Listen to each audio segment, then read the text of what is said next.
In part of this conversation about how much you're actually loading in extension, just so that you feel like it's a stronger position. Remember when you were having some of that knee stuff, we were like, hey, we got to do some more Bulgarian splits, right? But just throw in some isometrics here where you are pelvic lock. So this end leg goes to flexion, but instead of being here, which is all on, we say 50-50, but this leg is doing a predominant of work and balance.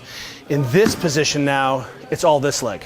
Yeah. So as soon as we're into this position, you'll also see that here, and when I'm low, I can hide some of my thoracic spine, and the contralateral flexion demands loads up the back leg.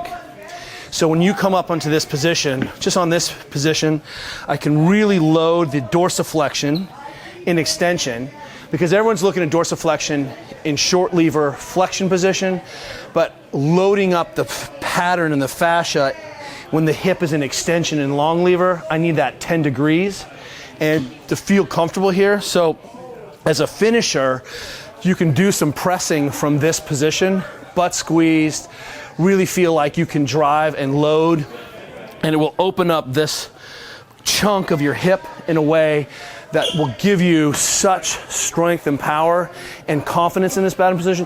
So this leg back is just sort of a blind spot for us all, right? If we're looking at how people are solving this problem in that split position, it's not here, we're here, right? And that makes sense, but I think we can get more out of this back leg. Yeah. And especially since that's why you're twisting out of that shape, because you don't have access to this line. Does that make sense? Yeah. So jump up there. We used to do a lot of front foot elevated split squats, and I don't know why I stopped doing it, but not at this height.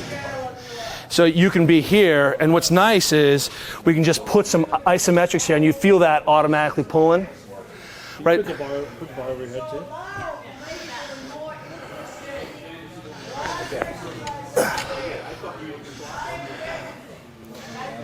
Yeah, exactly. And you can just suddenly see the dump here. Yep. Don't have access, and see how your butt's all flabby and flaccid right there? Come on, squeeze your butt. Come on, squeeze your butt. You don't even have access to it. There it is. So how could you possibly support the hip? It's still off again. And it's going to be off, and you see how hard you're having to work to manage that rotation. So if we look at his line, do you see how his knee is barely in extension here? Right. And that's not, you just came through a cycle. Like, you should be your worst self right now. I'm sorry, were the World Championships yesterday? Yeah, but he was in Aruba for a week too, so. Fuck yeah. Yeah, I'm a little disappointed with your tan, if I'm being honest. So try a little pressing in that position, just strict pressing, just because then that forces that isometric. For sure.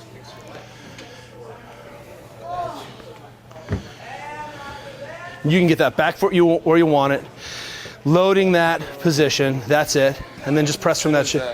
Flexor tries to turn on and starts quivering. That's right. And You got your glute? so we're clear, this is not a weakness exercise, this is just a disconnection, right? So we just spend a little bit of time, and just part of the warm-ups, I think it'll make it so that you're actually in this this is an exaggerated split position, but I know you can feel that through the front of that leg, and you can see you're like, hey, what's going on here? Why am I shaking? Great co-contraction too, right?